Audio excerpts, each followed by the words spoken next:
Dry aging fish can be incredibly intimidating, but it doesn't need to be. And there are a few things that we can do to prepare ourselves to get these ready for aging in our Meatico dry aging cabinets. So some of the tools let's go over that I would recommend that you have in your arsenal before you actually even start. Always good to have a good set of shears. I have a larger set and a smaller set depending on the size of your fish.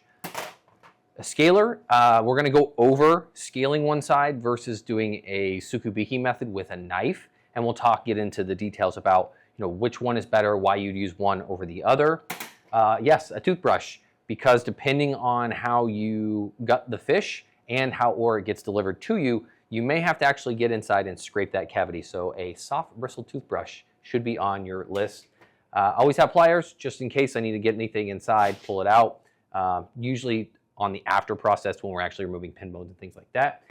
And I also have a dental tool. This is to help scrape out anything that I need to get into in the inner cavity if it's stuck, or if there was a piece of skin or something I needed to puncture in order to actually get some blood out of the center cavity. I actually like to use a dental tool that's, it's not really sharp. I've kind of blunted the end so that way I don't pierce the meat. Other obvious things, knives. When we're going to be doing the tsukubiki method of taking off the scales this way, you want something long and sharp. As you can see, this is more of a beef knife or larger knife that's designed for meat, but it works very, very well because we have a large surface area. So as we go through and take off those scales, it will make clean cuts. So you want to have something that's long and sharp. I always like to keep a smaller knife too, just to have. That way if we need to trim anything or for some reason, some of these fins can be more difficult with scissors depending on what kind of fish you're working with. So I always like to keep knives as well. Hone, obviously, to keep our knife sharp.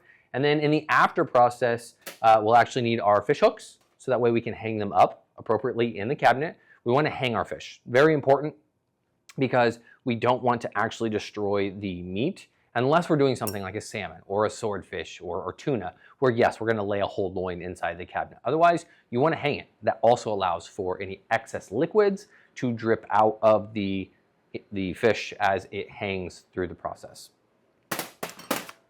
Some tags. I've got some basic tags that I've got. You'll see as we finish the process how we tag these, and then a little marker that actually writes on them. Also fish scale. Highly recommend buy one of these. You can go to Amazon. You can get them for like 10 bucks, 15 bucks. But it's going to give you a really good way to weigh your fish once it's completely cleaned. We're going to hang it on the hook. It's going to give us our weight, and we'll actually transfer that to our tags. So that way we can monitor our weight loss over doing our dry aging fish. Good paper towels. It's always important to have some good towels. You want lint-free. These are lint-free. You can use the big rolls that you normally get from your restaurant supply store or what's delivered to you, but you don't want any lint to stick into your product. So lint-free, and then to finally finish them off, we'll end up stringing these up with some just butcher's twine. So that's kind of the basics to get started on aging our fish. So let's jump right into it.